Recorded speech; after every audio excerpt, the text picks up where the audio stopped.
Bonjour à tous, nous nous retrouvons pour un nouvel épisode de Solutrans en air. Aujourd'hui, l'intelligence artificielle est devenue et est présente dans de nombreux domaines du quotidien et professionnel. L'IA intervient de plus en plus dans le secteur du transport routier, autrement dit dans la gestion des flottes de poids lourds, mais aussi en amont, comme nous le verrons dans un instant. Arthur Owaki, bonjour. Bonjour. Alors vous êtes cofondateur et expert agent IA TMS chez Dashdok. On peut dire que l'IA fait partie aujourd'hui d'outils du transport routier ? Oui, tout à fait. En fait, l'IA a historiquement pas du tout été présent dans les habitudes dans le secteur du transport. Et au fur et à mesure des avancées avec les algorithmes d'optimisation des tournées et plus récemment avec les algorithmes de type LLM, les grands modèles de langage, permettent d'automatiser de plus en plus de tâches.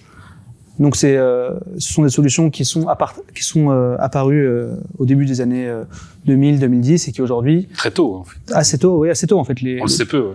Oui, parce que les IA dont on parle aujourd'hui, ce sont des IA très modernes, mais en fait l'intelligence artificielle au sens plus large, ça inclut tous ces algorithmes d'optimisation qui sont là depuis des dizaines d'années. Alors on va en parler. Comment on doit considérer l'intelligence artificielle aujourd'hui ? Comme un nouveau poste au sein d'une entreprise ou comme une aide, un outil justement ? En fait, ça va jamais remplacer l'humain. Contrairement à ce qu'on dit. Contrairement à ce qu'on peut beaucoup entendre, parce que typiquement dans le transport, l'humain, la gestion des chauffeurs, des exploitants, etc., c'est quand même le cœur de leur métier. En revanche, l'IA, ce que ça permet de faire, les agents qu'on pourrait mettre en place, permettent d'automatiser des tâches très chronophages, de saisie, de contrôle, qui prennent du temps, mais qui vont pas remplacer toute cette partie contact des collaborateurs. Qui reste essentiel dans le milieu du transport, entre autres. Et notamment parce que la gestion des conducteurs, on sait, on a une pénurie aujourd'hui de conducteurs. Donc, un des enjeux principaux pour les transporteurs, c'est de réussir à les faire se sentir bien dans leur entreprise. Et ça, c'est pas l'IA qui va remplacer ça. Alors, l'IA fait encore peur aujourd'hui. Il y a des craintes. Comment l'accueillent justement les entreprises de transport ? Ouais. Alors en fait, il y a plusieurs. Mieux. Évidemment, ça va dépendre de comment les personnes dans leur quotidien l'ont déjà utilisé, que ce soit dans leur vie personnelle ou dans leur vie professionnelle. Nous, ce qu'on constate, c'est que généralement, c'est des cas concrets qui vont amener à une adhésion. Et en fait, c'est pas une question de croyance. C'est ça il peut y avoir une aversion au fait que moi, je ne crois pas à l'IA, je crois à l'IA. Je pense pas qu'il y ait une notion de croyance, mais plutôt des résultats factuels qu'on a vus. Donc, quand on a testé concrètement, j'ai utilisé l'IA pour créer mes heures de transport, pour optimiser des tournées, je ne sais quoi.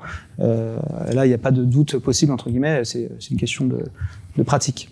Et c'est quoi les craintes ? C'est l'ouverture des données au monde extérieur ou pour une entreprise, surtout pour des transporteurs par rapport à la concurrence ? Ouais, il y a aussi une notion de perte de contrôle, de dire si je laisse les IA faire mon travail, s'ils le font mal, ça peut mettre en péril mon entreprise financièrement. Si ça gère mal, j'en sais rien, les prix de mes commandes. Donc notre rôle, par exemple chez Dashdok, dans notre gestion d'implémentation d'agents IA, c'est de faire en sorte que on ait confiance et qu'il y ait une notion de contrôle aussi humaine pour éviter des pertes de confiance. Ouais. Et est-ce qu'avec les crises, notamment, alors il y a eu le Covid, là, on a une nouvelle crise, on va dire plus internationale, l'IA a évolué, est devenue plus présente au sein des entreprises, et mieux accueillie aussi. Ouais. Alors, ce qui a beaucoup changé avec le Covid, c'était le télétravail. Et donc, ça a permis de digitaliser de plus en plus d'entreprises de transport, notamment, qui avaient l'habitude de ne pouvoir travailler que depuis leur poste physique. Et donc déjà, rien que ça permet d'implémenter plus facilement des intelligences artificielles quand on digitalise sa façon de travailler. Ensuite, pour ce qui est des crises sur les prix de l'énergie, en fait, ça rend de plus en plus visible les difficultés de marge qu'on peut avoir dans le transport. Donc en France, on a la chance d'avoir des indexations carburant qui permettent de plus ou moins, je dis plus ou moins parce que ça va dépendre un peu de la temporalité des facturations, mais de s'y retrouver. Mais ça demande d'être de plus en plus vigilant et donc d'avoir de plus en plus de contrôle sur les marges qu'on peut faire sur nos commandes. Et ça prend du temps et c'est très chronophage d'aller vérifier pointilleusement les marges qu'on puisse faire. Alors, soyons très concrets, on va donner un exemple. Vous développez un logiciel qui fait appel justement à l'intelligence artificielle, alors qui permet à partir des mails des chargeurs d'établir un bon de commande, mais aussi les factures, sans l'intervention humaine. Vous pouvez petit peu nous expliquer le procédé? Ouais, tout à fait. En fait, c'est un module qui va récupérer donc soit un fichier PDF de commande, donc confirmation d'affrètement, assez classiquement. Donc envoyé par mail. Envoyé par mail. Après, elle peut être saisie, Oui. elle peut être attachée directement dans le logiciel. Et ce que va faire donc tout ce module-là, c'est qu'il va lire le document, donc ce qu'on appelle de l'OCR, qui d'ailleurs aujourd'hui est de plus en plus efficace avec les modules, avec les IA de type LLM, plus encore qu'avant. Et là où c'est assez puissant, c'est que ça va lire le client, le type de marchandise, le lieu de chargement, le livraison, les différentes contraintes qu'il peut y avoir, d'heures, des références, etc. Et ça va venir présaisir un ordre de transport que à la main on aurait fait en quelques minutes, généralement 5-6 minutes, pour ressaisir ces informations-là. Et donc on se retrouve directement avec tout ça qui est présaisi sur le logiciel, il n'y a plus qu'à contrôler et valider. Sans intervention humaine. Il y a quand même une intervention de contrôle. De contrôle. Mais qui va prendre quelques secondes. Vérifier, typiquement, on veut vérifier le prix, que les adresses sont bonnes, mais toute cette vérification d'aller piocher dans votre carnet d'adresses le point de chargement, le point de livraison, le client, il aurait déjà été fait. Il y a juste à vérifier que c'est correct. Et comment comment les entrepreneurs de transport l'accueillent, ce système? Il y a encore une crainte ou non? Non, pour le coup là-dessus, non, Et au contraire, ça fait gagner énormément de temps. Je pense que tout le monde est assez d'accord pour dire que la saisie, la recopie, parce qu'on a généralement de la recopie qui est faite de mail à TMS. Tout le monde est d'accord pour dire que ça n'a pas de valeur ajoutée. On est vraiment sur, je retape ce qui est écrit à gauche, à droite. Donc c'est le taux de réussite est vraiment très très bon. On est dans les 90%, voire plus. Donc c'est très très bien accueilli. Et l'IA intervient dans d'autres domaines également de la gestion de l'entreprise de oui, transport. Oui, il y a une infinité vraiment d'opportunités dans le transport parce qu'il y a beaucoup de tâches chronophages, il y a beaucoup de ressaisies, de recontrôle. On travaille aussi par exemple sur le contrôle des factures d'achat auprès des sous-traitants de transport. On va recevoir une facture avec les différentes opérations de transport qui ont été réalisées. Et nous, ce qu'on va faire, c'est qu'on va retrouver les lignes facturées par votre sous-traitant par rapport à ce qui était saisi dans votre TMS, pour contrôler que les prix facturés par votre sous-traitant correspondent à ce que vous attendiez et contrôler les écarts. Alors c'est un gain de temps, gain d'argent, je suppose un peu aussi. Et puis c'est une garantie en fait aussi. Ce sont des garanties pour l'entreprise, la vérification. Ouais, en fait. On dit souvent l'erreur est humaine, parce que dans la saisie, forcément, c'est assez facile de se tromper.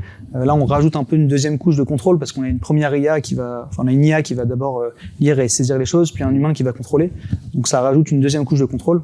Et en fait, si un transport n'est pas facturé parce que oubli ou quoi, c'est de la marge pure qui est perdue, c'est de l'argent qui est perdu pour la société. Donc ça peut vraiment sauver une entreprise d'aller chercher ça. Revenons sur le mot agent, c'est important, on en parle de plus en plus. Oui. C'est peu auparavant, mais par rapport à l'expression à intelligence artificielle, c'est-à-dire que c'est vraiment une aide en fait, plus qu'un remplacement de l'humain, c'est ça? Ouais, quand on parle d'agent, souvent ce qu'on veut dire, c'est un module qui va avoir un peu plus de liberté sur les actions qu'il va entreprendre. C'est ça.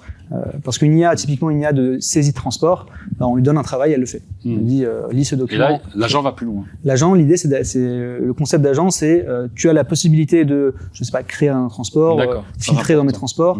On va lui donner des tâches définies au départ. Définies, mais qu'on ne va pas, qui sont pas pré-configurées pour l'agent, on va dire. D'accord. Donc je vais lui dire, je sais pas, qu'est-ce que j'ai fait comme transport hier, et lui, il va automatiquement se dire, ok, donc faut que j'aille lister les transports de la veille, je vais lire ça, je vais faire un récapitulatif, et c'est pas moi qui vais lui dire ligne à ligne, fais ça, puis fais ça, etc. Alors l'IA évolue très vite. Quelles sont les prochaines étapes en fait, les prochaines avancées? Ouais, alors ce qui pointe le bout de son nez, qui commence à être très implémenté par les grandes sociétés d'IA américaines aujourd'hui, c'est les agents autonomes. Donc on n'y est pas encore dans le transport, mais c'est ce qui va arriver probablement dans les prochains mois, prochaines années. Des agents qui vont automatiquement aller faire du contrôle, vérifier des prix, etc. Avec le moins possible d'intervention humaine. On garderait évidemment toute cette partie contrôle, etc. Mais d'avoir de plus en plus d'agents autonomes qui vont avoir des capacités de recherche dans le TMS ou dans n'importe quel outil. Donc ça peut être dans des mails, on peut imaginer plein de choses. Et qu'est-ce qui freine pour l'instant? C'est le manque de garantie Je pense que ce qui freine aujourd'hui, c'est surtout le manque de solutions, de solutions clés en main. Dans le secteur du transport, par exemple, il n'y a pas aujourd'hui de solutions qui proposent ça. Arthur, merci beaucoup. On aura l'occasion d'en reparler très bientôt et à bientôt en tout cas. Merci. Merci Hervé. Et donc à très vite pour un nouvel épisode de Solutranscender.